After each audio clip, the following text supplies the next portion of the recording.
good evening, educators and learners from all over the Philippines and the other parts of the world. Good evening also to you, Sir B, our professor for the subject EM107. Tonight, we're going to present our group reporting about the school monitoring and evaluation system in public school setting. I am pretty sure that every one of my classmates are all ready and excited to present each of their topic. So without any further ado, let me introduce to you our first discussant. He came all the way from the southern part of the land of promise, syudad na kung saan nagmula ang Pangulo, tahanan ng Mount Apo, the Oriental capital of the Philippines, down to the Gold District of Davao Region. Para kay Duterte, Davao City. Sir Jonoel Bernabe, bring it on. Thank you, Ma'am Judy, for that enthusiastic introduction. All right. At this moment, we will understand the terms that are commonly used concerning monitoring and evaluation. First term, school improvement. School improvement focuses on the process and outcomes that comes from deliberate efforts to improve processes and outcomes in specific school. Second one is school effectiveness. Examine processes at sites where outcomes are exemplary compared to similar sites. Examine processes that in classroom where outcomes are exemplary compared to other similar classroom. So dalawa yung sinasabi niya dito. Outcomes from exemplary compared to similar sites, then exemplary compared to other similar classroom. Next slide, please. Okay, next term is educational leadership. There are many definitions of leadership. However, most definitions of leadership imply that intentional influence is exerted by one person or a group over other people or groups to structure the activities and relationship in a group or organizations. Understood as a social influencing process, leadership concept differs, or leadership concepts differs in terms of who exerts influence, the nature of that influence, the purpose of the purpose for the exercise of influence, and its outcomes. Next slide, please.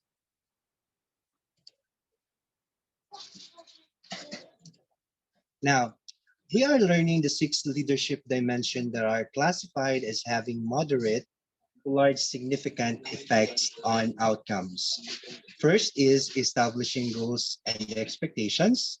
Second, strategic resourcing. Third, planning. Fourth, coordinating and evaluating teaching and the curriculum. Fifth, promoting and participating in teaching, learning, and development.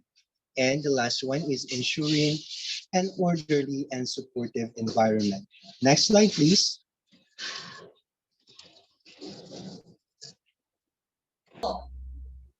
Okay, next term that we are going to learn or to understand is the stakeholder.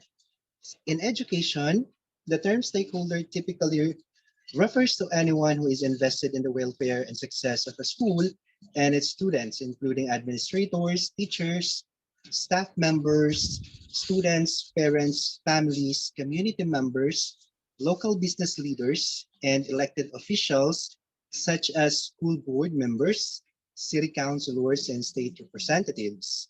Stakeholders as a whole picture may also be collective entities. Again, collective entities such as local businesses, organizations, advocacy groups, committees, media outlets, and cultural institutions. In addition to organizations that represent specific groups such as teacher unions, parent leader organizations, and associations representing superintendents, principal, school boards, or teacher in specific academic discipline. In a word, stakeholders have a stake in the school and its students, meaning that they have personal, professional, civic, or financial interest or concern. Next, please. Fifth one is the curriculum. The term curriculum refers to the lesson and academic content taught in school or in specific course or program. Curriculum is often defined as the courses offered by a school, but it is rarely used in such a general sense in school. In the other word, depending on how broadly educators define or employ the term, curriculum typically refers to the knowledge and skills students are expected to learn, right? Which includes the learning standards and learning objectives they're expected to meet, the units and lessons that teachers teach, the other method used to evaluate student learning. An individual teacher's curriculum, for example, would be the specific learning standard lessons, assignments, and materials used to organize and teach a particular course. Next slide, please. Okay, this is the last term, monitoring and evaluation. So monitoring, as you can see on um, the graphic organizer, monitoring usually focuses on processes. Remember, monitoring focuses on processes such as when and where activities occur, who delivers them, and how many people or entities, how many people or entities they reach, while evaluation is a systematic assessment. Again, evaluation is the systematic assessment of an activity, project, program, strategy, policy, topic, theme, sector, operational area, or institution's performance. I hope I delivered the following terms I discussed clearly, which are first, school improvement, school effectiveness, third, educational leadership, and the sixth leadership dimension. Always remember those six. Next, the stakeholders. Next is the curriculum. And last but not the least, the monitoring and evaluation. Our next discussant will talk to us more on the level and importance of monitoring and evaluation. Hail from the land of the brave and Igorot beauties, Rizel May Banig of Baguio City. Go, Ma'am Rizel, break a leg.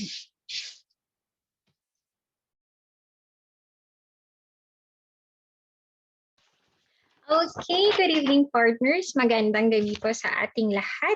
So tonight I'll be discussing with you a brief overview of monitoring and evaluation, focusing on its importance, its levels, and the processes in the education sector as well. So let me go ahead and share my screen. Okay, so once again, my topic for tonight is the overview of monitoring and evaluation in the education sector. So we are all aware that there has been a lot of education reforms that has been implemented in our society. Of course, with the initiative of our government, with the partnership of the premier agency leading our field, which is the Department of Education, headed by Undersecretary Leonor Magtolis Briones. So one remarkable shift that happened in our country is the shift from basic education to K to 12 program in the year 2012. However, with this reforms happening around, how can we assure ourselves and to our students as well that these programs are effective, or are these even timely, or do we really need this reforms? So let me go ahead. This is the reason why we need school monitoring and evaluation. So for school monitoring and evaluation, it is actually an IE program implemented by Department of Education um, concerning all public elementary and public secondary schools, and it is being done quarterly. So when we talk about M&E, it is a program that gathers, process, analyze, and interprets and stores data. And these data are all about the learner's progress, the curriculum and instruction being done in the school, and the school programs and resources, and as well as the management and the overall school performances. So we can also have a different, we can also see the importance of M&E depending on the levels. For the school level, it is used to identify the major concerns in the delivery of basic education services, like, for example, the lack of resources funds, and we can also have the lack of teachers training. Marami po tayong nakaka-experience niyan. And these examples or have great impact on on the development and in the success of a teaching learning process. Another one is it can provide M&E helps us provides information. Sabi ko nga po kanina, this is all about the school learners progress, development, the school's resources, and also the overall school performances. So for this one, that is the use of monitoring and evaluation in the school level. Now we will go up with the monitoring and evaluation in the division level up to the national level. So the first reason or purpose of M&E is to know the feedback and enhancement mechanism, and whether these programs and projects implemented by DepEd are actually relevant, timely, or even effective sa panahon natin ngayon at sa ating mga teachers din naman. And another one also, M&E is being used by DepEd to customize policies and programs that actually improves the access, the quality, and governance of the education in our field.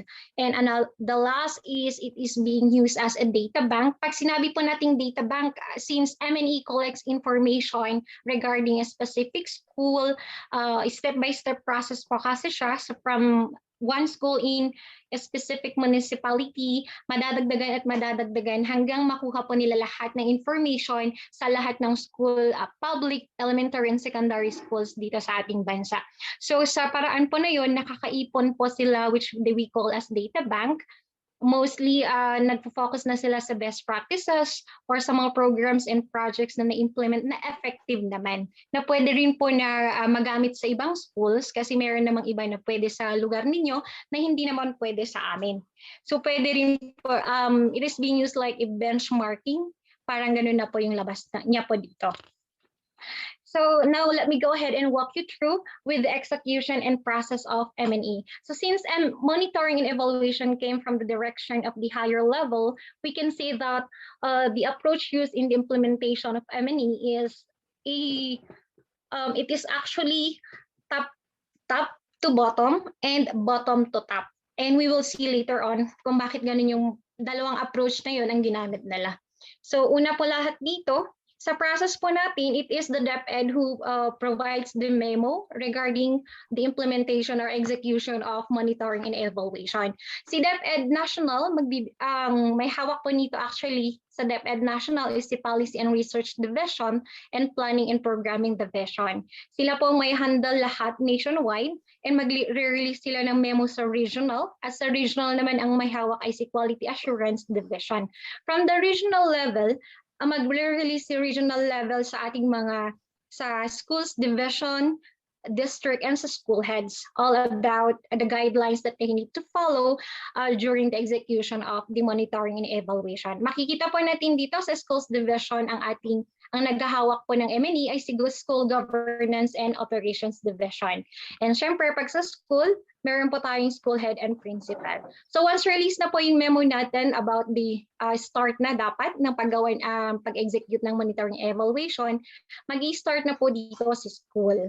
Dito na po papasok si school natin. Dito na yung meron tayong tinatawag na SMEA, the School Monitoring and Evaluation or Adjustment po yan. So meron po tayong tool na ginagamit dito which we call as the SMEA tools, which have two parts. One is the qualitative parts and the other is the quantitative parts. Sa quantitative parts, ang cover po nito is the access, the quality, and the governance.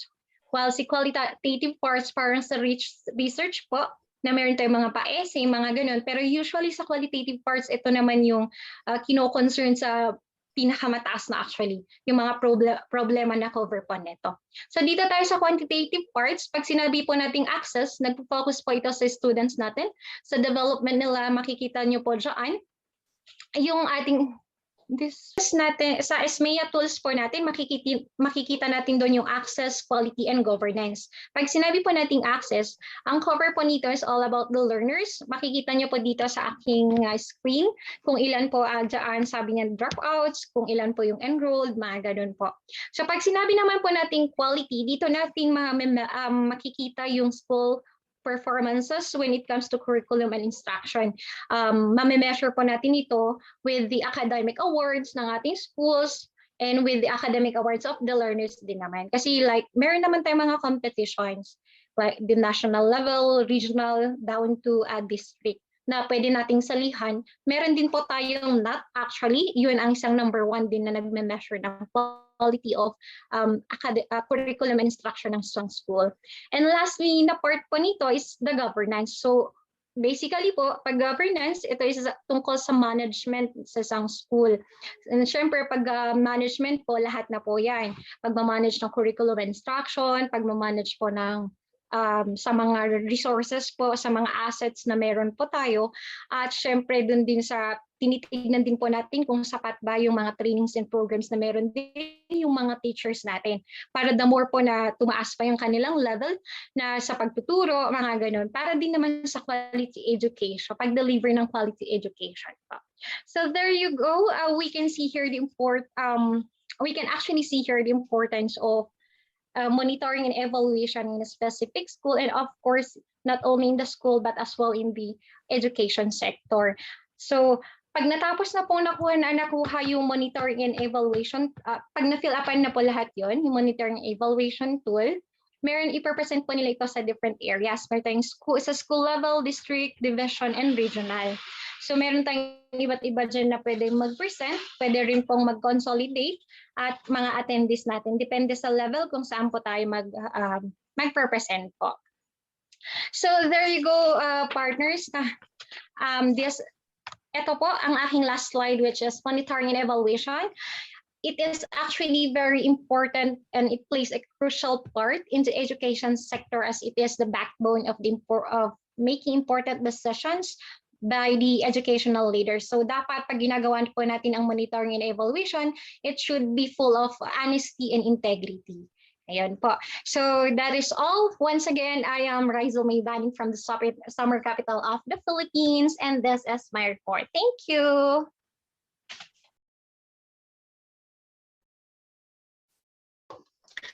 So now let me go ahead and introduce the next discussant.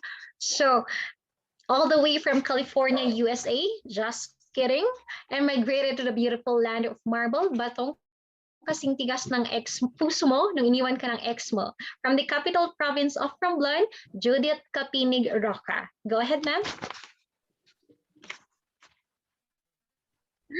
Thank you, ma'am, for that fabulous introduction. So let me discuss about the roles of educational leadership in monitoring and evaluation. So let me show my screen. Hang on for 1 sec. So much.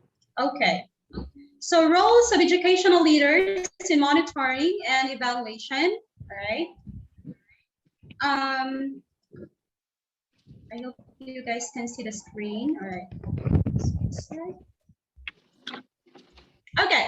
Before I formally start with my presentation, I got a few questions here for you to answer for yourself silently.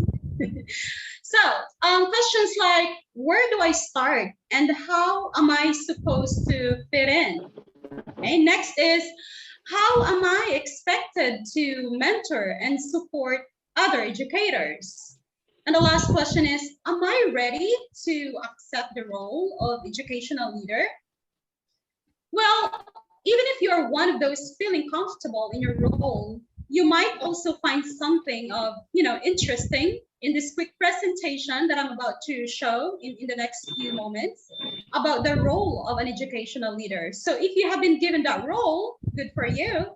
Or if you've been doing for a while or for quite a while the role of leadership, but not loving it at all, or perhaps just feeling a little bit overwhelmed, what do you do now?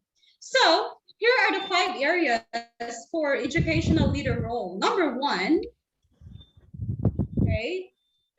Oops. Okay, there we go. Number 1. My screen is kind of excited. All right. To assist and guide other educators in their programming and planning, right? So how can we, I'm not showing the right slide. Okay, there you go. To assist and guide other educators in their programming and planning. Okay. A lot of screen popping up. Just a moment. Okay. There we go. So for that number one, the question is how can we attain, or how can we do this? First off, we have to ensure, as a leader, we need to ensure they understand the steps of the planning cycle, how to meet those steps, but most importantly, why they are being asked to do those steps. So many educators are not even sure why they're recording the documentation that they do, and this quickly leads to resentment and a lack of consistency. So first off, there should be an understanding. Otherwise, if there's none, then there's going to be sort of resentment and you're not going to be consistent all the way, right? Next is try not to assume, wag tayong assuming that all educators have received training in the basics. There are many course options out there now, and some are better, right, than others. So I would suggest always starting from the basics and then working up in blocks. So, all will be able to progress together as a team and then form a common goal. That makes sense, right? Next is understand and acknowledge that many adults learn differently. We're unique individuals, so we learn differently. We have different skill levels. So you might need to introduce a variety of, different tools. Wag lang yung nag-stick ka lang sa isang tool na alam mo, you have to be multi, skill level bilang leader. And then try to search for a friendly user tool. Kasi minsan, kailangan natin yung friendly user, hindi complicated na tool. Like Zoom, it's kind of, complicated than other tool, Zoom meeting like that, for example. A lot of apps or programs out there that best suit individual needs. Then what else? Recognize, appreciate that not everyone is tech savvy. So parang in continuation nandun siya ng pag-find ng, user-friendly tool, considering that not everyone is tech savvy. What else? Keep up to date with new methods, programming ideas, perspectives, training. So, lagi tayong maging up to date sa sarili natin for our own development. Lalo na, people are looking up to us bilang isang leader. So there. Number two. Okay, number two. Let me go back to the slide. There we go. Build engagement with families and ensure the inclusion of culture and diversity throughout everyday service practice. So how can we, how can we do that, right? So for me, we gotta ensure the curriculum and program is easily understandable and meaningful. So the clue there is easily understandable and meaningful to families and children. Paano? We can, as a leader, as an educational leader, we can mentor educators in ways they can achieve, the goal as they write and compile their program and other documentation. As a leader, also, you can put in place, strategies, policies, routines to ensure that parents and children feel secure. They would feel sense of being belong to the service or to the program. What else? Communicate with families. Communication is very important. Make sure to use variety of formats to share and explain the current educational program. So kailangan marami talaga tayong variation na ginagamit kasi not everyone, not all the families has this, not everyone has the capability to use the certain gadget and whatnot. And the next slide is third. Okay.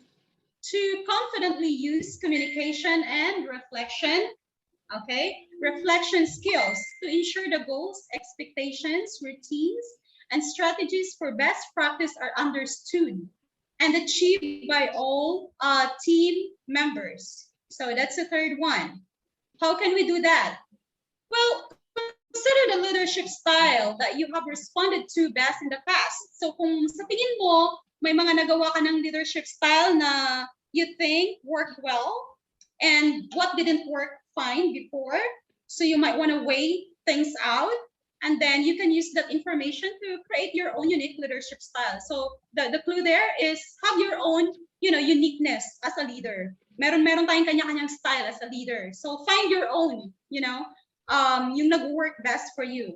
Now, second tip is remain approachable, okay? Friendly, yet assertive, understanding, and open to discussions, which would tend to get you better results. Because the more that you're being open-minded, you're open to opinions, ideas, then the better results you'd get, right? That makes sense. The more that you'd get more respectful and professional, to others. Di ba? Kasi minsan may mga boss o leader na parang untouchable. Di ba? Na-experience niyan. Mahirap i-approach. May iba naman na super feeling close. Di ba? Pero doon lang tayo sa neutral. Friendship tayo sa labas. Pero pag work mode on na, professional tayo. Okay? Walang sip-sip or, the likes. And the next one is, keep in mind you cannot lead and also be everybody, best buddy.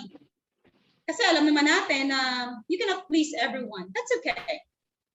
That's reality. And the next slide is, there we go. Okay. Collaborate, network, and represent. Collaborate with educators and provide curriculum, direction, and guidance. So, itong word na collaborate, medyo na natin to nasa vocabulary na lagi to. How can we do that? Attend networking session with other educational leader in your area. Pag wala pang mga ganung sessions sa lugar mo, why not think of starting your own group and invite others, right? You may want to try to join social media groups like Facebook, set up for exclusive leaders to exchange ideas and support. So mayroong mga ganong grupo na pwede nating i-develop yung sarili natin bilang leader. Pwede tayong sumali sa mga ganong group. What else? Reach out to different community. Mag-invite tayo ng mga speaker, dalubhasa sa ganitong skill, sa ganitong profession, whatnot. And there, makakatulong din yun sa atin. So that's a sort of collaboration. Next slide is the fifth one, don't worry. This is the last one. Aim to, come on up. It's not, there we go. My signal is kind of delayed. There we go. So aim to mentor, okay? Mentor, motivate, and empower, not just monitor. Alam mo, gusto ko sa report ko to Let me say that again. Aim not just to monitor, but aim to mentor, aim to motivate, aim to empower. Pag sinabi kasing mentor, this is a person who gives a younger or less experienced person, help. So, kunyari, ako, isang mentor, merong bagong pasok na empleyado. Syempre, less experience pa yung taong yun. So, I'll be the mentor, and that person, the new employee will be the mentee. A mentor can make a real difference in the person's career and life. Naalala ko yung experience ko sa previous work ko. For example, may mga naging mentor ako, they keep on motivating me, especially when there are times na I felt like, giving up, feeling di ko na kaya, baka hanggang dito na lang ako. Those mentors, hangang-hanga ako sa kanila because they're really good at inspiring and motivating. As in, ang dami ko natutunan. They would tell me my strengths, of course, my areas of improvement, how I can better improve, and they see me as a future leader. So parang ako, hindi ko inisip yun sa sarili ko. So yun yung nagustuhan ko sa mga mentor ko noon na they see my potential. So, time na ako naman yung naging mentor, na-share ko din yung mga ganong motivation, ganong mindset, empowering skill, mentoring skill. It's a sort of skill na natututunan mo along the way, lalo na pag marami ka nang na-experience sa work, sa colleagues mo, workmates mo. You tend to share. Nandun na yung parang nade-develop na leadership sa heart mo, sa sarili mo. So there, I think that's gonna be all that I can share. There are a lot of things, so I hope may natutunan po tayo. Now, I'm gonna move on to the next presenter. Let me check. There you go. Okay. All right, so let's move on to the next discussant. He is from the city of Spring, found at the heart of Camarines Sur, Bicol region. Siya ay isang abang guro ng bayan na nag-iiwan ng kasabihan, ang edukasyon ay mahalaga, kaya pagyamanin natin at mahalin. Sir Vincent Trino from Iriga City. Go ahead, Sir Vince. Okay. So, start na po. So, thank you, Ma'am Judy. So, here is my topic is all about the monitoring of SIP implementation. So, let's start. The school's division office through the School Management Monitoring and Evaluation Section, or also known as SMMES, shall periodically monitor of overall implementations of the policy and guidelines to determine its efficiency and effectiveness, as well as the problem areas. So next is the civil society of organizations that active involved in the monitoring of school level programs and project may be also provide assistance in this task and provide feedback to DepEd. Periodic reports, one every 6 months, or in the status of the programs to be submitted by all schools head to the school division office or SDO shall form part of the M&E effort. So the third one is the SDO shall consolidate the reports and submit the same of the regional office with its turn. Shall consolidate all the report shall from the SDO and submitted unified report at the central office through the Bureau of Learner Support Service School Health Division. And lastly is a target and performance indicator shall be clearly defined at the base of the school improvement plan or SIP and the annual improvement plan IAP, in which is the WINS program shall be included capacity building to how run effective monitor and evaluation MEE of the WINS and program shall also be undertaken. So that is the 4 monitoring of the SIP implementation. Next slide. Okay. And the next slide is showing that the question is, what is the school improvement planning? So ano yung mga way para ma-improve natin yung planning? So school improvement planning is a process by which members of the school community conduct through the evaluation of their school educational programming in the previous school year and the development of the written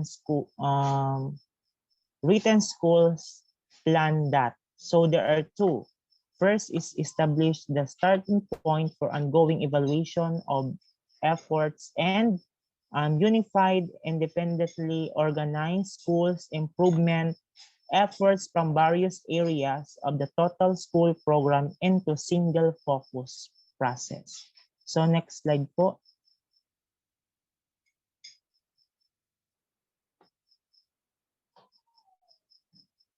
Okay, on the next slide is the question is, what is the school improvement plan? So the letter A, improvement School Improvement Plan or SIP is a roadmap of establish the change that the school needs, yung mga kailangan ng school to improve student achievement and to show how and when this change will made. Next is a 3 years education development plan that embodies the visions and mission of the school.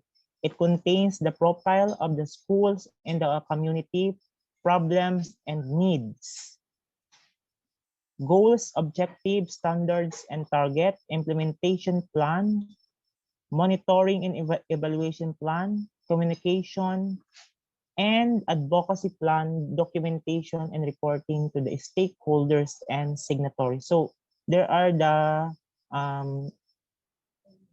implementation of the stakeholders in terms of community, the problem and needs. So that is the part of the implementing the SIP. It is translated into annual implementation plan or tinatawag nating AIP. This SIP serves as the major basis of the Division Education Development Plan or known as DEDP. So next slide po.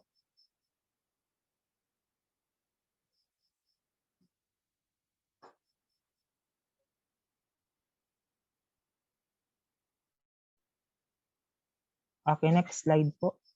Okay, the next slides is the composition of SIP into monitoring and evaluation team. So there are 5. First is the 1 department head teachers or master teacher. 2 is the 2 teachers who have the capacity to conduct SIP, monitor and evaluation as determined by the school head. So the third is the 1 parent representative or every grade level. So ito po yung president in the pwedeng homeroom PTA president or general PTA president. 1 is the LGU representative. Pwede po dito yung city mayor or city vice mayor and any representative from the councilor. So 5th is 1 school council representative. So next slide po.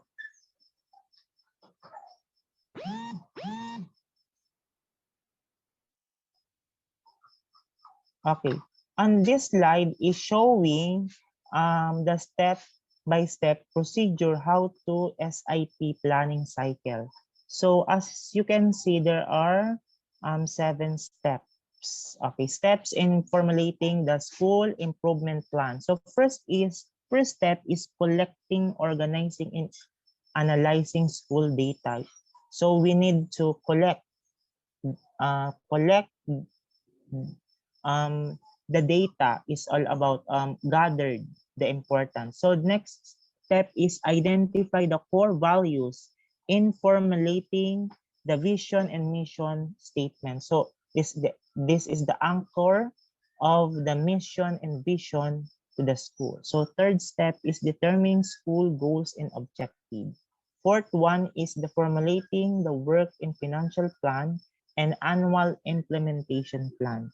So the 5th one is developing the school monitoring and evaluation and structure. So the 4th is organizing of implementation, and the last step is writing the school improvement plan. So dito na po yung pinapakita ng yung kabuuan ng SIP, communicating the plan improvement startup. So next slide po. Okay, and the next slide is showing another cycle po. First cycle is assess, plan, act. Then under that, the progress check is under the assess or the assessment. So the AIP year 1, so kanina nga sabi ko is this plan is consisting of 3 consecutive years. AAP year 1, AAP year 2, and AAP year 3. So for example is you start the implementation plan 2015, 16 until 2017. So that is the plan of making the school implementation plan. So next step po, next slide.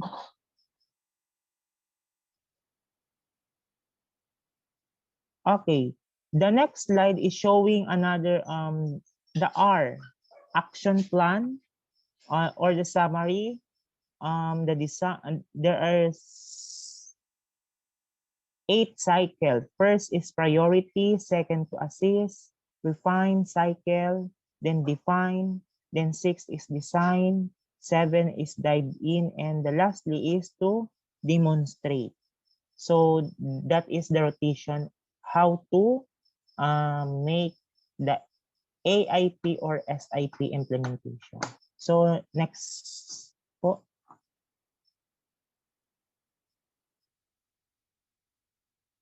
Okay, next slide showing the foundation of good implementation. So implementation process begins with sustain, explore, deliver, and prepare. So showing on the top is adaptation, decision. And then the delivery begins stable use of the approach and implementation. So this is the process. Another process of making SIP plan. So next slide po.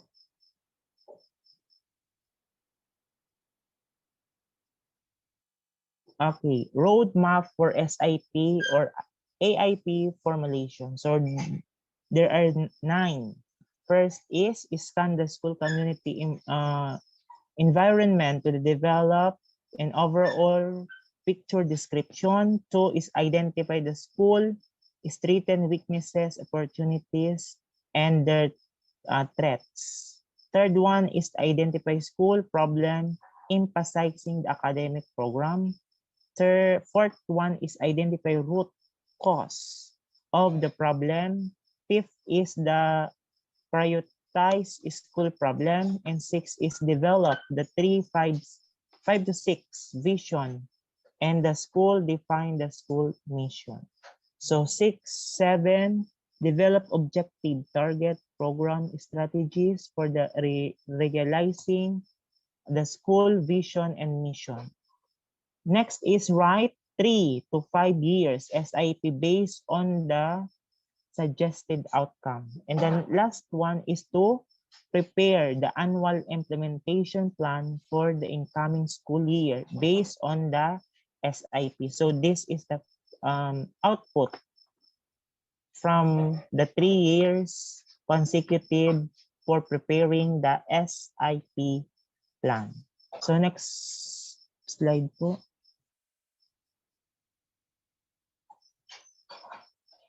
Okay, school improvement plan contains the profile of the school. So this is the needs of school improvement plan, the profile of the school, the community or the stakeholder, problems and needed to be assessed kung ano yung mga kailangan, goal, objective, standard and target, implementation plan, monitoring and evaluation plan, and communication advocacy plan, documentation and reporting to the stakeholder and signatories are the most important part of creating the school implementation plan. So next slide po. And then after the all requirements or needed for the implementation, the program is the certificate of acceptance. And then certificate of acceptance is given by the school division office. So this is example of one school from Santo Niño Elementary School is certificate of acceptance and signed by the school division superintendent. Okay, this is the certification of acceptance given by the SDO to the school who are preparing for the SIP. The next is this is the one of the example of annual implementation plan. The school improvement titles, project objective, so activities and proposed schedule, venue, budget are indicated there in budget source kung saan po nanggaling yung source na pinanggamit. Next is the annual implementation plan school year 2019 of the given school. So this is the important. And signed also by the school principal and another stakeholder or leader of the school program. So that's all of my report is all about the monitoring of school implementation plan. So part of my report, have you a question po? Ma'am Welma. Yes, hello, sir. Thank you so much, Yes, Sir Vincent, for sharing us informations about monitoring of SIP implementation.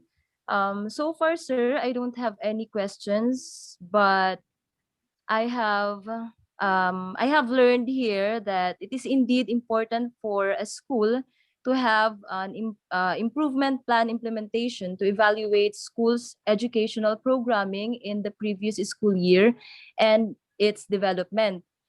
In overall, we really learned from your wonderful discussion, sir. Very informative. Opo. Thank you. Once again, thank you so much, Sir Vincent. Opo. So thank you so much, Ma'am Wilma, for your reaction. Thank you, sir. Thank you so much for that wonderful report. Thank you so much, Sir Vince, for that very nice introduction.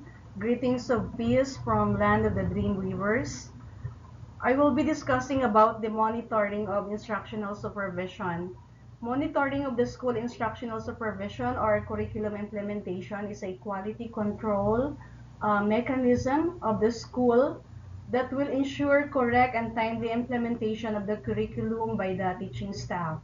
This process provide input information to the school head on the instructional support strategies to teachers. The school head is mainly responsible for the conduct of instructional supervision and curriculum implementation. Subject matter specialists from the division office may reinforce the process, providing a third-party perspective on the school management of the curriculum. Data and implementation generated from instructional supervision are documented in a document called Teaching Learning Observation Chart or TLOC. Information that may be useful to the enhancement of the curriculum and to the staff development program of the division are contained in the school monthly report to the division office.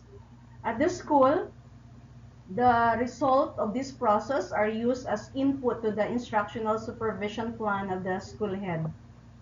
Information generated from this process will allow school head to adjust and enhance his or her plan to make it relevant, timely, and effective.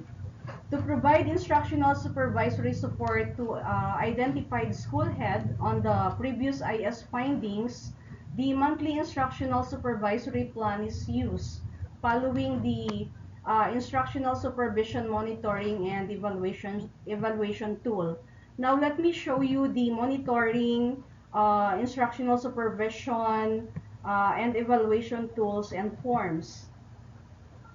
In reference to DepEd Order number 025, Series 2020, entitled National Adaptation and Implementation of the Philippine Professional Standard for Supervisor, and with the relentless desire to help our school leader to elevate their performance level, which lead to enhanced learning outcome among our learners.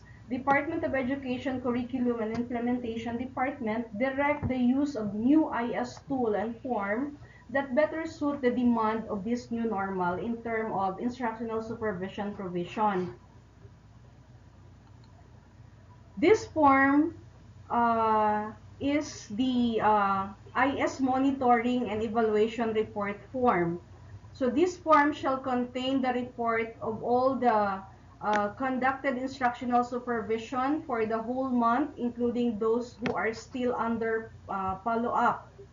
The name of the school head under follow-up stage should appear depending on the number of times IS has been provided with the corresponding needed information as therein.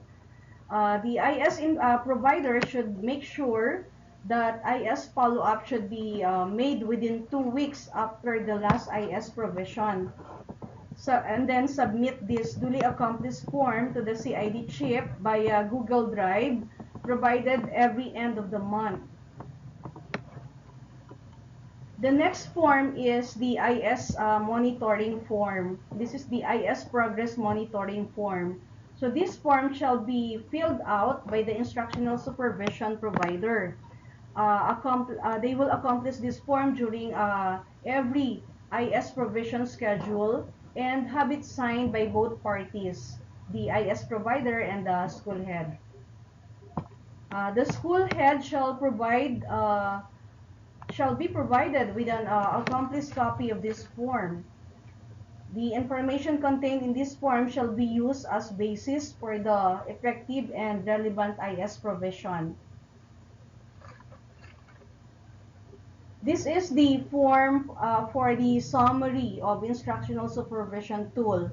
So you can see here the numerical rating ranges from 1 to 5, and then it has a corresponding descriptive rating in the descriptor. So the names of the school head can be seen in this column, and then the assessment for learning, and then the next column shows the developing program and or adapting existing program, together with the implementing programs for instructional improvement. And then the last column shows the instructional supervision. The next one is the contextualized monitoring tool for instructional supervision in the new normal. So this is the monitoring tool for instructional supervision. You can see here the name of the teacher and the different kinds of learning modalities being used. So for blended online, and then the modular distance learning. And then we can also find on the third part the checking and recording, wherein we can see the check and recorded output of the learner. And then there are lines below for the other findings, comments, and suggestion. So meaning, in conclusion, the supervision of instruction is by design a developmental process with the main purpose of improving the instructional program generally and teaching specifically. Only when this process is carefully planned and executed can success be assured. The supervisory function is best utilized as continuous process rather than one that responds only to a personal problem. The administrators with supervisory responsibility have the opportunity to have tremendous influence on the school program and help ensure the benefits of a strong program of instruction for children. That's all for my presentation. I hope you've learned something that you can also apply and share to your school. Thank you very much.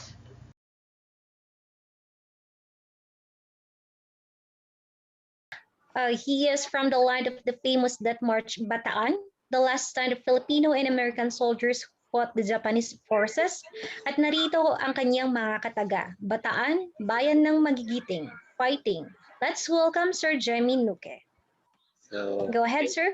Good evening po, partners. So, thank you po, Ma'am Ryle, for your wonderful introduction to me. So, Fighting. let's proceed to my topic about monitoring of staff development. So, what is all about monitoring of staff development?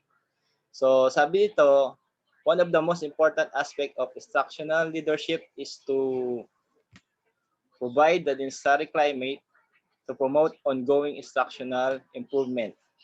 To accomplish this, the instructional supervisor must be able to plan and deliver effective staff development programs. So the instructional supervisor must be able to plan and deliver effective staff development programs. The leadership needs to ensure that staff development efforts have the appropriate financial resources, adequate time to set aside to plan, conduct, and implement the programs, and time for staff to practice the new skills. Further, teachers need the verbal support and physical attendance at session by the supervisors to verify their commitment. Teachers should be involved in the identification of their own staff development needs. So they must be involved in the planning and delivery of staff development activities to gain the greatest acceptance.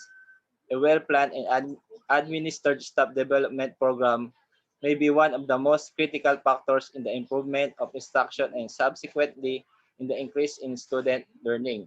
So yung monitoring of staff development po, dito po tayo nabibase yung every individual or every worker tulad po sa education, yung teachers and the non-teaching staff para po makita natin yung or to improve yung skills and talent po natin or knowledge about dun sa process po ng pagbibigay po natin ng learning sa mga bata. Then yung paano po yung flow ng organization, paano po yung planning sa school management.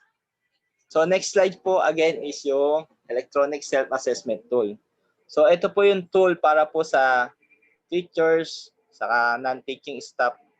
Ayan po, instructor, special science teacher, 1 to 3. So proficient teachers. So yung part 1 po niyan is yung demographic profile. So yung demographic profile po, about po yan sa mga information natin. Then sunod po dyan yung mga area of specialization na ano po yung specialization po natin, then yung subject taught po natin. Then, next process po is yung part 2 niyan is yung yan, objectives.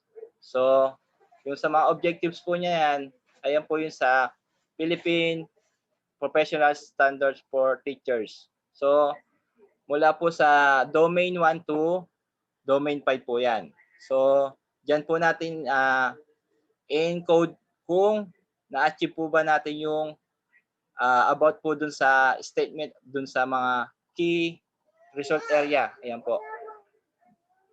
Based po dun sa domain.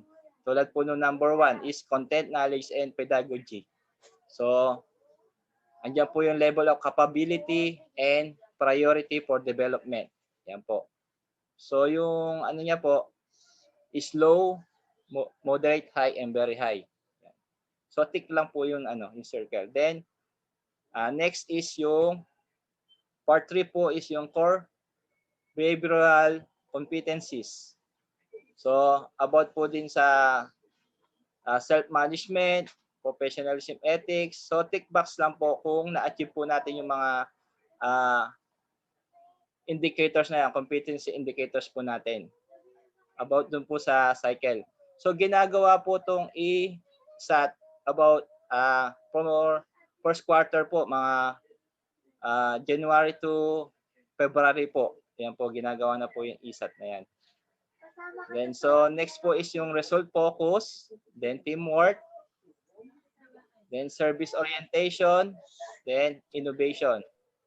So after nyo po ma-encode lahat po nung or ma-tick po yung boxes na yan about do sa competency indicators, so lalabas po itong review na po niya yung final electronic self-assessment tool po natin. So lahat po yun,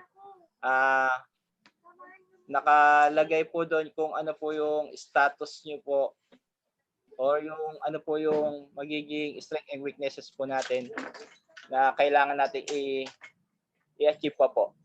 Then,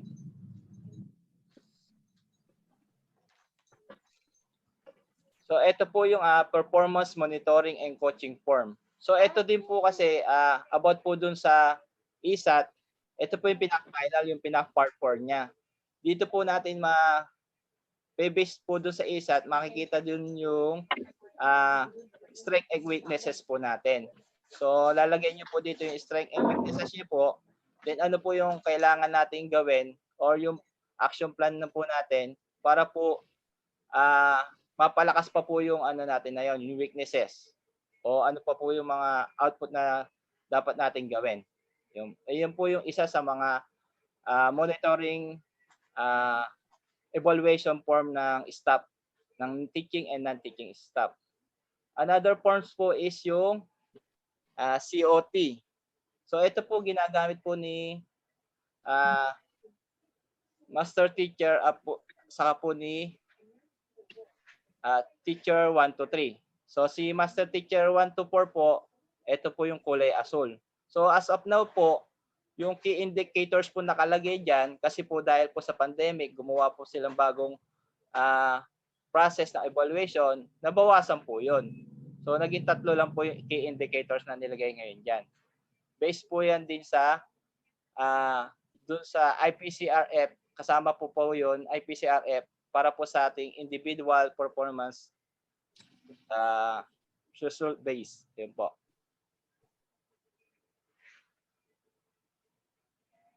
Wala.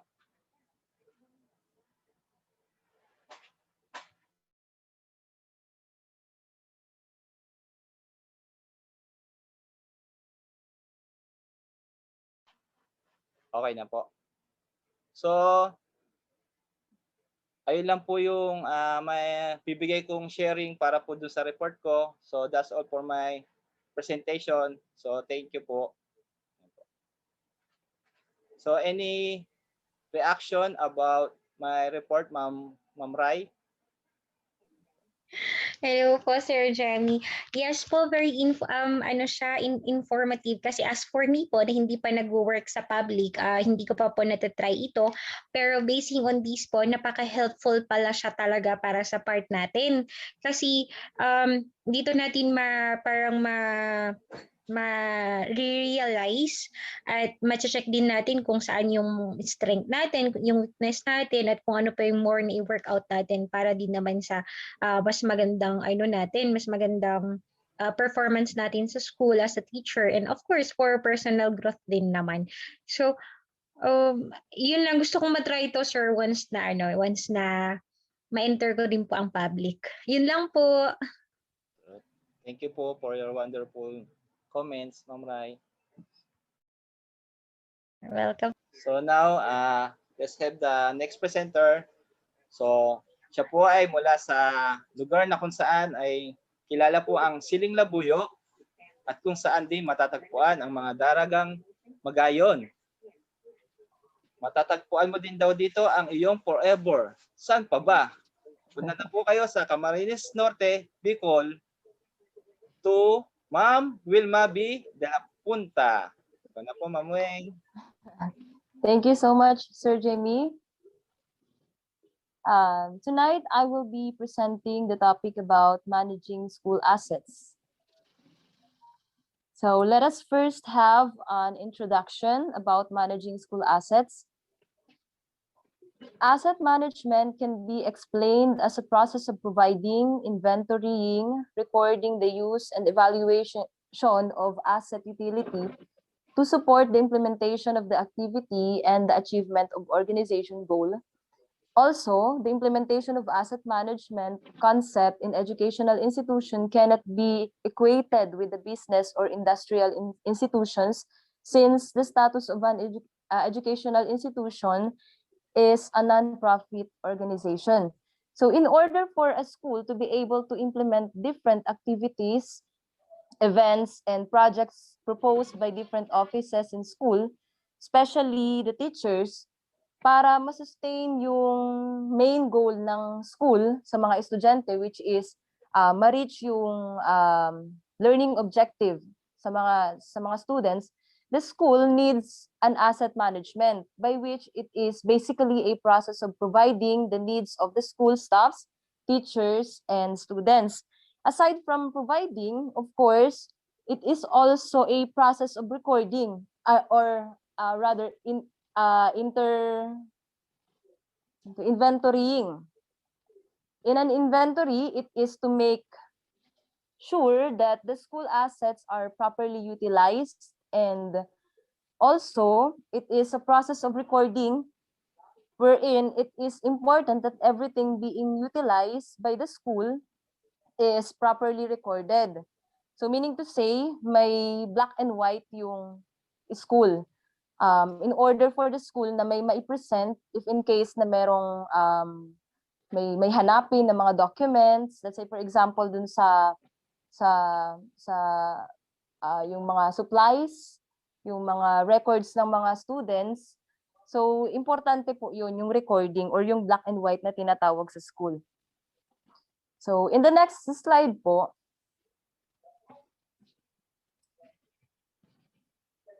the asset management is an important part of school management process. School asset has significant implication for the information of the asset owned, and it can be a consideration in making a decision done by the school leader.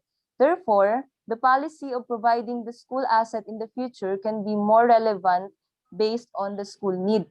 Basically, a particular school must have its policy that everything has to be provided based on its needs.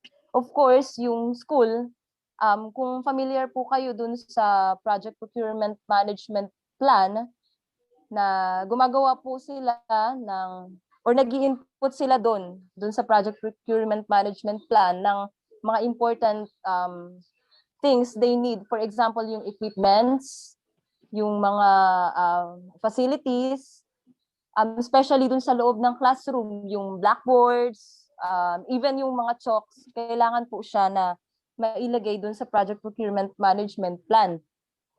At yun pong other important and necessary for the sake po dun sa learning ng students. Basta lahat po ng kailangang ma-improve may also include in a PPMP.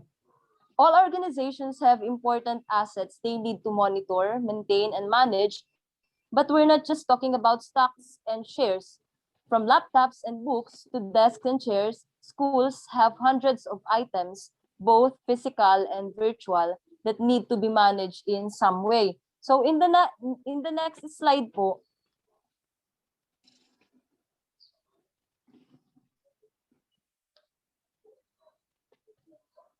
there are lots of school assets, and these are just few of them. So makikita po natin dyan sa drawing, ano po yung mga example ng school assets. At dun po sa next slide, ito po yung mga school assets. So yung school buildings, facilities like chairs, tables, blackboards, electric fans, and even yung laboratories po na ginagamit, yung computer lab rather, science lab. Yung computer lab po, ang alam ko po nito sa senior high, so kapag may specialization yung mga estudyante sa TLE na ICT, so ito nagagamit po yung computer lab. At yung science lab naman po sa mga nagte-take ng science, ano po.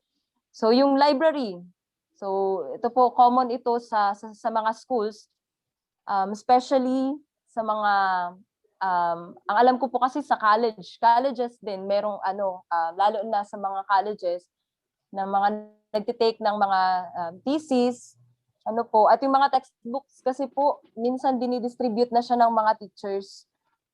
So ito po. And yung computer systems, yung hardware man po yan, yung software. So yung, especially po yung software, importante po ito. Dahil dito po nai-input yung mga important documents ng school. And also, yung gymnasium po, isa po ito sa mga asset pa ng school na kung saan dito po ginaganap yung mga events like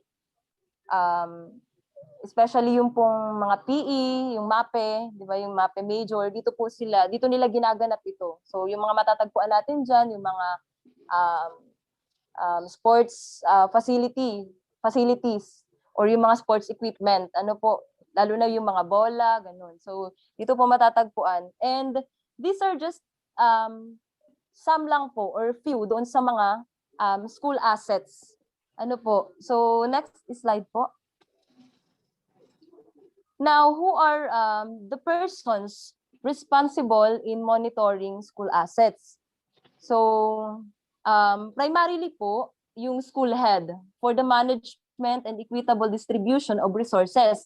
So, meaning to say, he or she is the one who manage and equate the distribution of resources to particular recipients. For example, sa teachers who have been requesting in a particular project, facility or equipment necessary for the benefit of his or her students. So basically, yung school head, kapag available na po yung mga resources na requested by the faculties, by the other staffs ng school, ang function po ng school head when it comes po sa managing ng school assets, ibinababa na po niya ito dun sa mga nag-request nito. So, yun. Next po is yung property custodian for the use and maintenance of school facilities. So, meaning to say, yung property custodian, he or she is the one who maintain the school facilities, or he or she records all the school properties and maintaining the record updated. So, siya po yung nag-a-update ng mga records regarding the supplies. Yung mga facilities, lahat po ng lahat ng properties ng schools, at kung ano po ba, siya din yung nag-a-update kung ano ba yung mga kailangan pa sa school at kung ano yung mga kailangan na i-dispose. Sa school kasi dito po sa college, for example po dito sa college na kung saan ako nag-work, sa loob po kasi ng office namin, dun sa dean's office, meron po kaming supply officer, meron din pong bookkeeper. So yung supply officer po, mini-maintain niya yung minomonitor niya yung mga facilities na kailangan or ano pa yung mga kailangan ng mga faculties.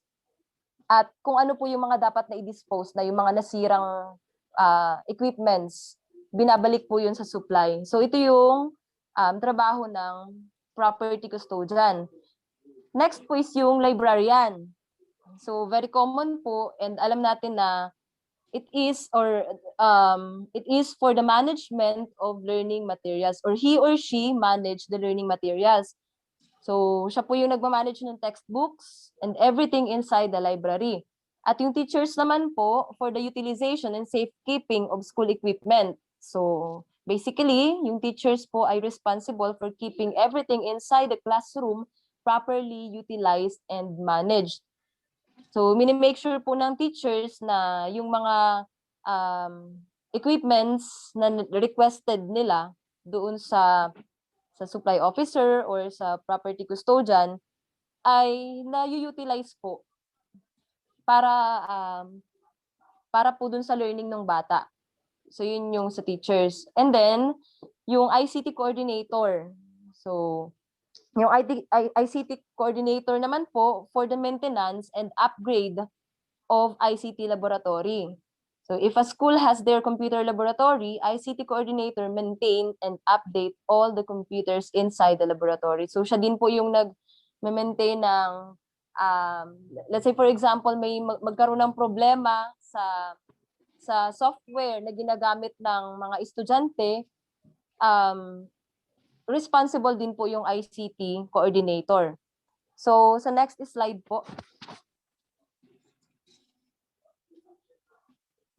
Now, the following documents and reports will help validate the management of school assets and resources. So meron po tayo dyan sa sunod na slide. Yung first, yung report cards o yung tinatawag po nating progress reports. So yung school report cards refers to information on school progress provided at any level in the education system, such as student report cards that report on student progress in achieving educational objectives. So yung student, meron din po tayong student report card. Ano po, minamaintain nito yung progress nung student. And meron din po tayong faculty report cards that report on teacher performance. And lastly, yung school system report cards that report on student progress at a national level in achieving national education objectives. So the various report cards modeled on the original report cards developed for students document how education systems are performing, help ministries of education set priorities, and generate recommendations and actions for change. Basically, yung report card monitors the progress of the school, the teachers, and students' performances. Next po is yung utilization checklist. Yung example ko po dyan, hindi po siya readable, hindi siya clear, but let me read to you the content of the checklist. So, first, your classroom guarantees safe and protective spaces for children. Your classroom have proper ventilation and lighting and enough space for 45 to 50 pupils. So, ganito po yung content niya. And ito pong utilization checklist, all schools divisions or city superintendents, education program supervisors, and school heads are enjoined to implement and monitor this utilization checklist. So it is the checklist wherein minomonitor po kung yung mga equipments, yung mga school assets po, lalo na inside the classroom kasi usually yun po yung pinaka-purpose para ma-utilize ng students, para ma-utilize para dun sa learning ng students yung mga assets na to. So yun yung purpose ng utilization checklist. Next is yung maintenance log. So yan po yung pictures. Next slide po, please. Ayan. So yung maintenance log, it records and registers are maintained to make administration work efficiently. Mainly, it is required to provide an exact report of students to parents, society, and government, to check attendance, to maintain the history of the child in academic, curricular, and co-curricular activities, to maintain coordination between the administrative department for school supplies and instruments. If a child is transferred from one school to another with the help of record transfer, and a bona fide certificate can be prepared easily. So basically, yung maintenance log po, ang trabaho niya is to maintain the records of the school. Let's say, for example, yung admission register, attendance register, at included po dun sa attendance register yung students register and yung teachers attendance register. Next po is yung school calendar, logbook, cash book, and yung pong scoring matrix validation form. Kasama po yun doon. So yung sa admission register po, dito binibigay yung mga records ng bata at dito din po hahanapin ito. Yung mga records ng bata. Let's say, for example, yung birth certificate, Form 137, 138, Form 138, and yung other students' records. So, dyan po matatagpuan. Yung attendance register naman po, yung attendance ng students para po ma-monitor yung regularity ng student inside the classroom. And yun pong teacher's attendance naman, register, ginagamit naman po kapag ginagamit siya sa payroll, salary ng teachers. And yung school calendar, yung dito natin malalaman yung events and activities inside the school. Of course, yung logbook is a way to record and keep track of events in your classroom. So yung logbooks daw po ay importante sa inside the classroom management that can be used in a variety of ways, such as recording tardy students entering the classroom, communication with students, parents, and student-teacher conferences. So next po, yung cash book. Yung cash book naman, usually po matatagpuan lang natin yan sa cashier ng school. So ito naman yung monitor dito, yung budgets, yung mga inilalabas na mga nilalabas na pera, ano po, for the expenses of the school. Okay, and lastly, the scoring matrix validation form, wherein it monitors if the resources are collectively and managed with transparency or properly recorded or with black and white, effectiveness and efficiency. So on the list from the scoring matrix validation form, we will notice that the school resources has to be rated and scored for the transparency. So as you can see,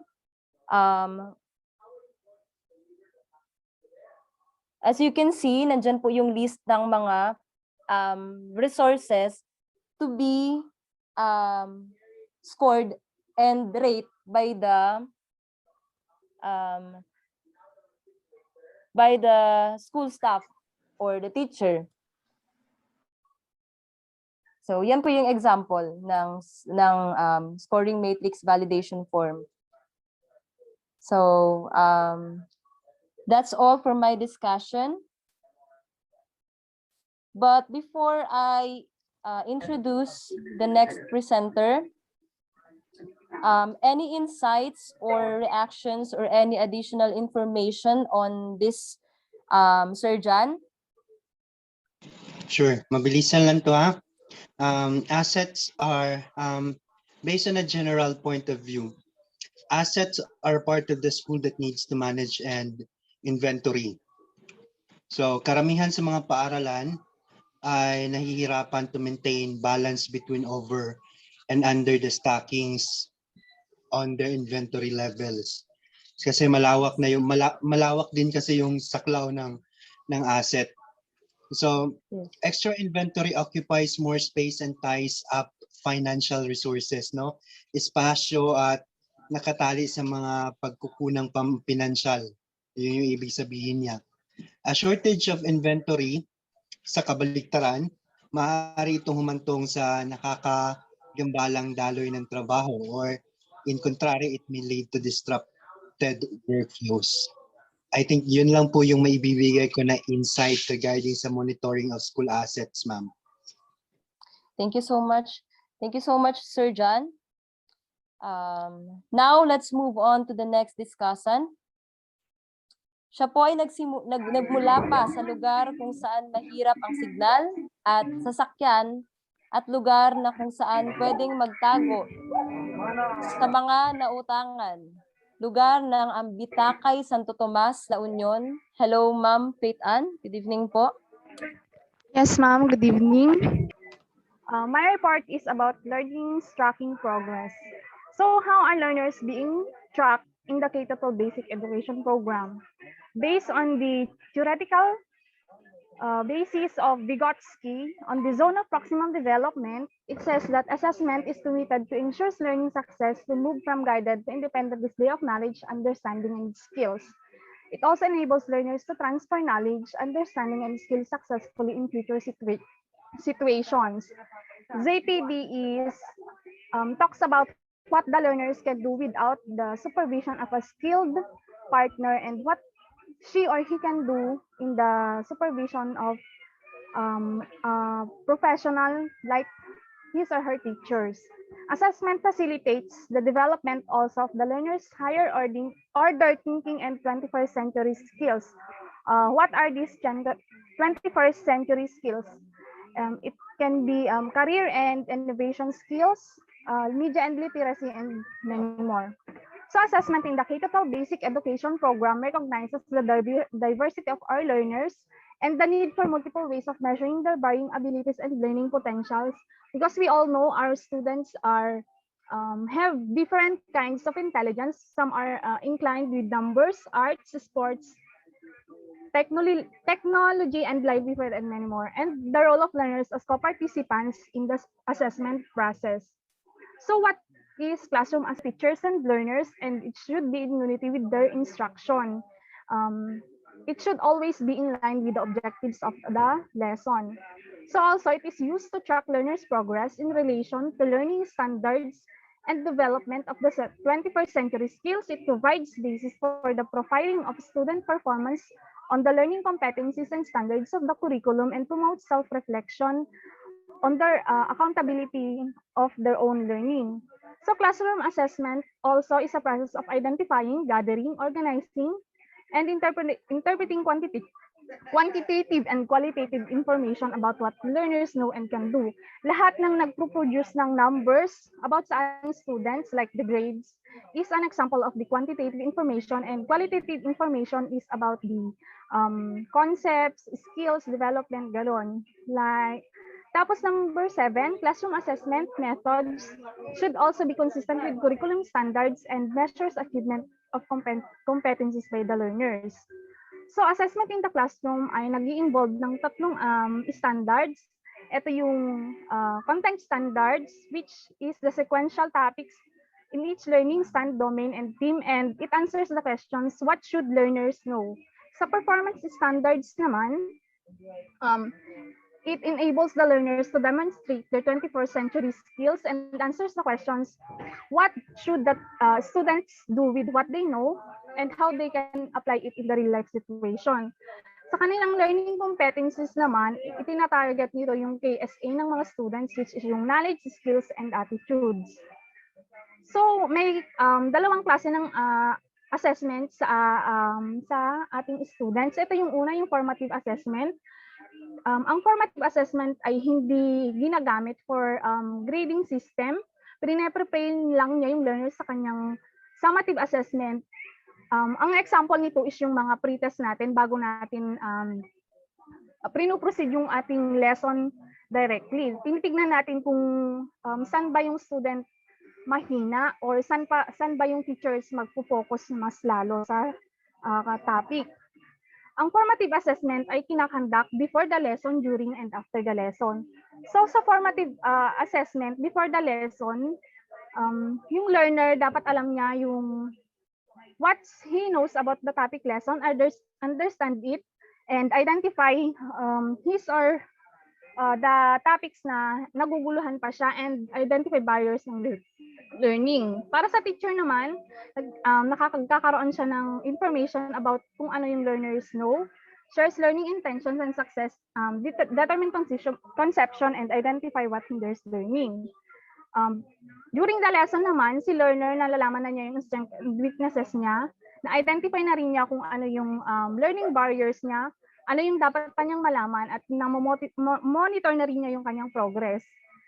Si teacher naman, nakakapag-provide na siya ng immediate feedback sa learner, na-identify na din niya yung what hinders learning, identify learning gaps, tracking learners' progress, at nakakapag-decision na siya kung i-re-enrich, i-re-reteach ba niya yung lesson. Tapos after the lesson naman, masasabi na ni learner kung ano yung na-meet niya ba yung learning objectives. Pwede siyang mag-seek support through remediation, enrichment, and strategies. At si teacher naman, na-assess na niya whether learning objectives are met, remediate, enrich, and evaluate whether learning intentions and success criteria have been met. Ang pangalawang assessment naman is yung summative assessment na ginagawa at the end of the yung particular unit. Ito yung mga periodical test, quarterly assessment. Yun. Ang components ng summative assessment is tatlo: written work, performance task, and quarterly assessment. Sa written works, ito yung written report, long quizzes, and other written output. Sa quarterly assessment naman, yung mga performance-based assessment o combination, ito yung mga periodical test. Performance task naman, ito yung inaalaw yung learners na i-display or i-demonstrate yung learning competency ng isang subject. How are learners assessed in the classroom? Pwede siyang individually or collaboratively by group. So sa ano ba yung grading system na ginagamit natin? Sa kindergarten, hindi tayo gumagamit ng numerical grades. Nag-focus lang tayo sa checklist, anecdotal records, and portfolio. Sa grades 1 to 12 naman, grade-gradean sila sa 3 components, yung written work, performance task, and quarterly assessment. At may kanya-kanya silang weights. All grades daw ay binibase sa weighted row score of the learners, summative assessment, and yung grade na nakukuha natin yun doon, which is 60, ay trinatransmute sa report card ng 75. So how is learning progress recorded and computed? I-add mo yung grades ng learner's work which result in the total score for each component. I-divide mo yung total row score niya by the highest possible score. Then i-multiply mo daw sa 100% na nagpo-produce ng percentage score. And then i-convert mo yung percentage score sa weighted score at i-multiply mo siya sa percentage score by the weight of the component indicated sa tables 4 and 5 ng classroom assessment policy sa DepEd. Meron sila. And add the weighted score for each component na nagre-result ng initial grade. Tapos meron na naman silang table na pinagta-transmutation niyan, yung Appendix B of DepEd Order number 80 of 2015. So how are grades computed at the end of the school year? Yung sinabi ko kanina, ganun din yan, yung checklist sa kindergarten. Yung grades 1 to 10, yung average quarterly grades produces lang final grade. General average ay kinukompute by dividing the sum of all final grades sa total number ng learning areas, and each learning area has equal weight. Sa grades 11 and 12 naman, the average of quarterly grades produces the semester final grade, at yung general average ay kinukompute by dividing the sum of all semester final grade ng total number of learning areas. So, may kanya-kanyang descriptor siya kung paano nila represent yung grades. Yung descriptor, yung did not meet expectations, below 75, fairly satisfactory, 75 to 79, satisfactory na 80 to 84, very satisfactory, 85 to 89, at outstanding, 90 to 100. How are learners promoted and retained at the end of the school year? Kapag ang final grade nila sa lahat ng learning areas ay 75, na-promote sila to the next grade level. Kapag did not make expectations naman ng more than 2 learning areas, kailangan nilang makapasa sa remedial class ng may failing mark para ma-promote sila sa next grade level. Otherwise, mariretain sila sa the same grade level. And kapag did not meet expectations in 3 or more learning areas naman, mariretain in the same grade level. Sa grades 4 and 10 naman, ganun din, 75 promoted to the next grade level. Did not meet expectations in not more than 2 learning areas. Kailangan pumasa ng remedial class para ma-promote siya sa the next level. Otherwise, ma-retain siya doon sa kanyang grade level. Did not meet expectations in 3 or more learning areas, ma-retain siya sa same grade level. Kapag nakapasa siya sa lahat ng learning areas sa elementary, makukuha niya yung kanyang elementary certificate na ma-promote siya sa junior high school. Kailangan niyang pumasa sa lahat ng subjects sa junior high school para naman makuha niya yung junior high school certificate at ma-promote siya sa senior high school. Sa grades 11 and 12 naman, ang requirement niya 75 din para mag-proceed sa next semester. Ganun din kapag hindi siya pumasa sa any learning prerequisite subject niya, ng any learning area, kailangan niya munang mag-take ng remedial pass before being allowed to enroll sa higher level subject. Kapag naman did not meet expectations in any subject or learning area at the end of the semester, may remedial class na gagawin for failed competencies sa subject or learning areas to be allowed to enroll in the next semester. Otherwise, magkakaroon siya ng back subject, i-retake niya yung subject. Kailangan niyang pumasa sa lahat ng learning area sa senior high school to earn her or his senior high school certificate. How are learners being retained at the school year daw? Yung summative assessments ay binibigay during remedial classes. Yung nagkakaroon siya ng remedial class, tapos yung ina-average yung dalawang grade, yung nauna niyang grade and then yung failing grade niya, kung ano yung kinalabasan nun. Kunwari kung ang final grade daw niya ay 75, sa grades 1 and 10, mapropromote yung student sa grade next level. Kapag grades 11 and 12 naman, yung kanyang prerequisites for other subjects, student is able to enroll in the higher level learning area. Kapag ang recomputed final grade niya naman ay 75, sa grades 1 to 10, student is retained in the grade. Below 75 pala, yung student ay mariretain sa same grade level. Sa grades 11 and 12 naman, kailangan niyang i-retake yung subject. Grades 11 and 12 for subjects that are prerequisites for other subjects, hindi niya pwedeng enroll yung higher level learning area. May example dito sa scenario ng 1 for senior high school, sa kanyang grades, meron siyang failing grade na 74 sa pre-calculus ng third and fourth quarter. So kailangan niyang i-retake yung subject, magkaroon kailangan niyang magkaroon ng remedial classes or sessions for specific competencies failed, tapos i-retake yung pre-calculus as back subject kung hindi siya pumasa doon.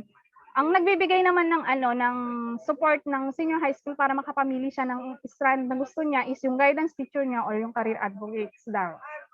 Ayan, sa sample scenario 2 naman, sa grade 11 second semester STEM track, mayroong failing grade na 72 semester final grade ng personal development at general chemistry 1 na 74.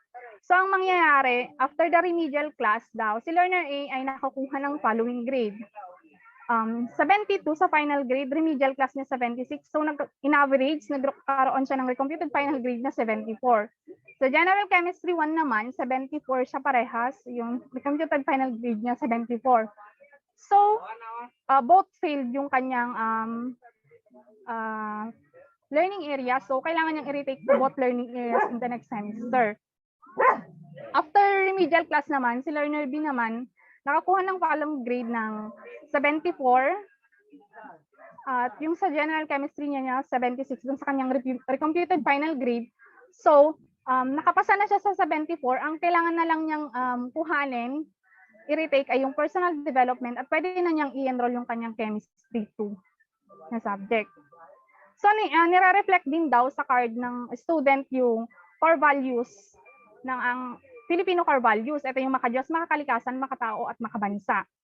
So dito, meron siyang core values. Yung example dito, yung behavior statements, kung ano siya, anong core value. And may indicator siya na nakalagay dito. Na-observe din ito ng teachers. Sa non-DepEd schools daw, minomodify or adapt these guidelines as appropriate to the philosophy, division, mission, and core values of the schools. Schools may craft additional indicators for the behavior statements, and the schools must ensure that these are child-centered, gender-fair, age, and culture appropriate. So, hierarchical values na nire-reflect sa card. Meron siyang markings na AO, always observe, SO, sometimes observe, rarely observe, and not observe. Nire-record yan ni class advisor. So, sa report, learner's card din, nire-report yung attendance. Ayan. Kapag daw nag-encode ng absences, more than 20% ng class, mafe-failed siya. Magkakaroon siya ng failing grade. Exemptions, din ay binibigay kung valid reason naman yung yung sitwasyon ng student na binigay. When absences cannot be avoided daw, the school must give the learner alternative methods and materials that correspond to the topics, competencies that will be missed.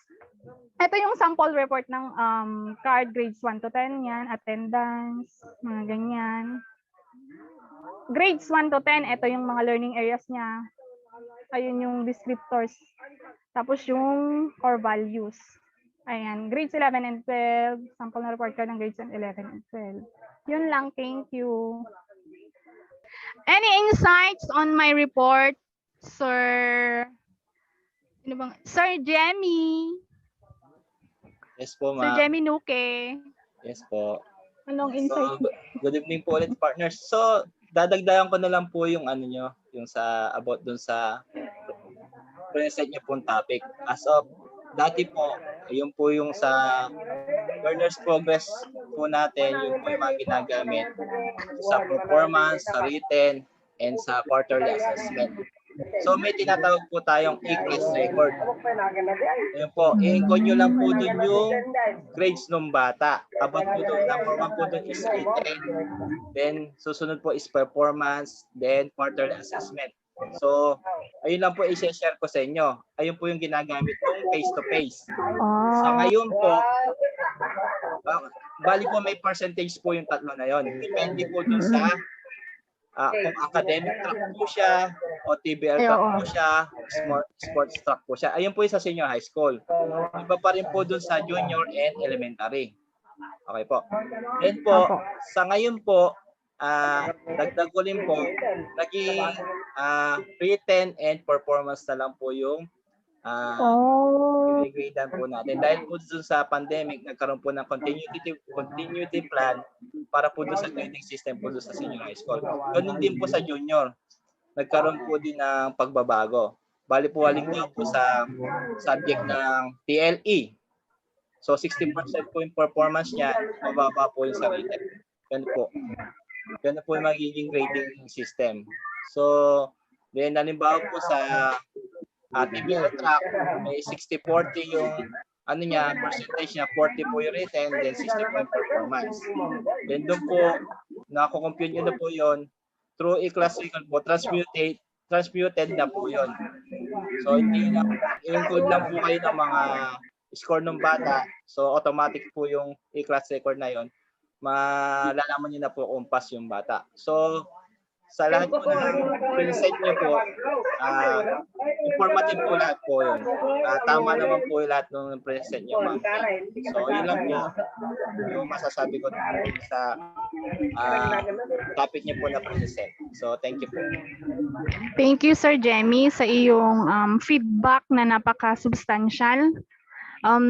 Next presenter po natin is si Sir Alfonso Buendia. Alfonso Buendia, sir. Take it on. Yes, thank you, ma'am, for your introduction. Yes, my report today is about the evaluating school performance, setting school goals and evaluating school progress. So, setting goals is a critical area of educational leadership that can directly and indirectly impact student achievements. The goal that leaders set behaviors and attitudes and impact the capacity for growth, change, and improvement. So next slide, please.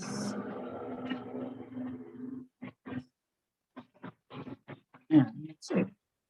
So work exclusively with staff members to create shared goals. So ensure that goals are based on the data analysis and program clarification.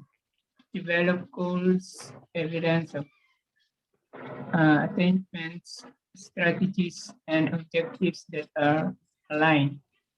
Align school resource with school goals priorities.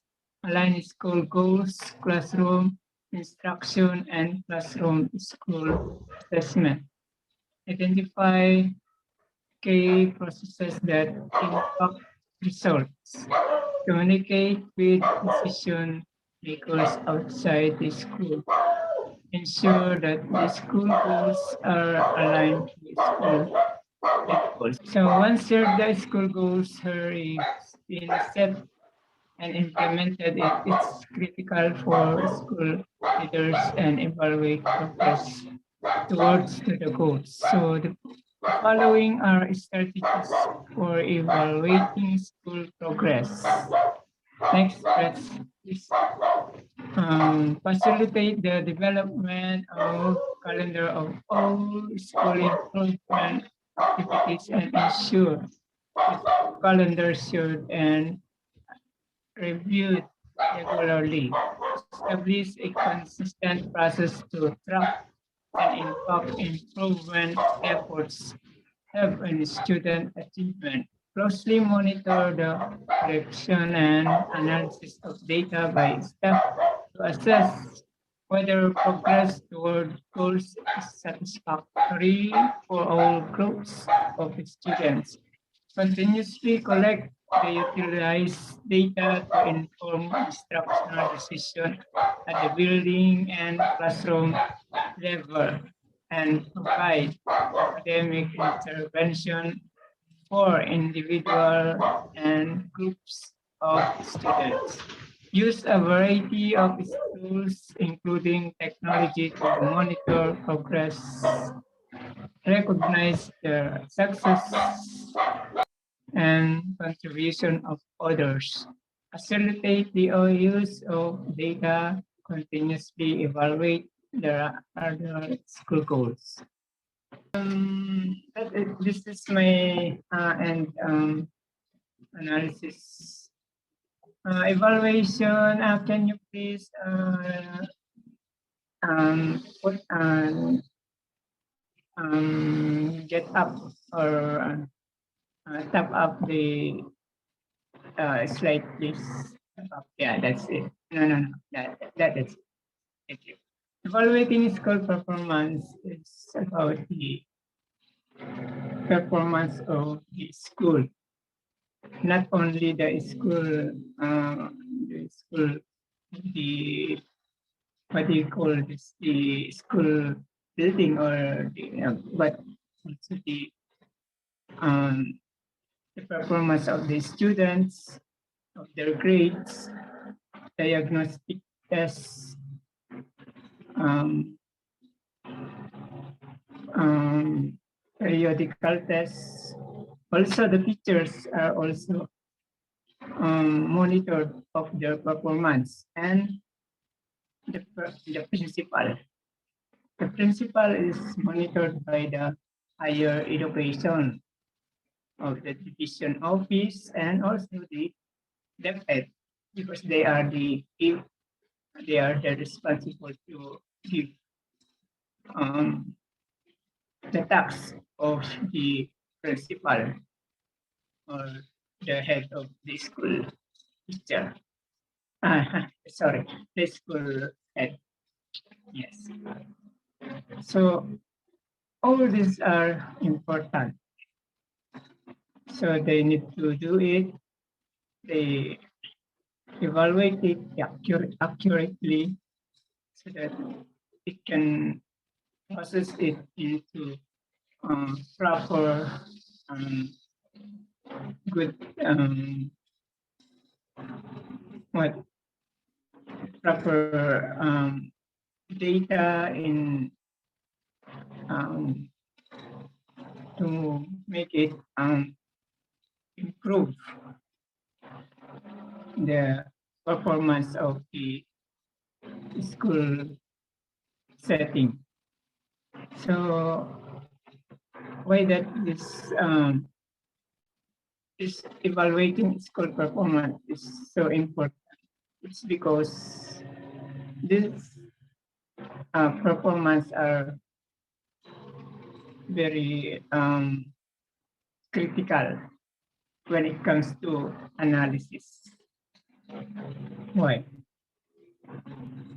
If the performance of the school of like in this year is not the same to the last year. It's not the same to the last, I mean to say the sample 2021 today, in this year, 2021, and the 2020, what is going, what is gone on that year. So compared to 2021, what is the analysis or what is the evaluation that can improve on that between the year of performance of the school, right? So how can we evaluate this performance? So to compare it, is it is there is a improvement from the later year or the last year, from the last year to this year? Is there improvement or there is a gap? There is a lesson. We need to improve. That is Sir the Alfonso, sorry po ha, analysis. pero wag po nating i-consume lahat yung time para makapag-closure pa tayo. Kasi yung time natin. My analysis about the improvement or the evaluating of school performance. How does it to evaluate? That's all. Thank you so much for your listening and of course your participation. All right, maraming salamat Sir Alfonso for sharing your knowledge all about the topic designated to you for tonight. So indeed, we have a meaningful evening as we learn together tonight, and we want to thank you all for watching and listening all the way through. So feel free to put down your comment on or feedback about the discussion. And once again, thank you and have a good night.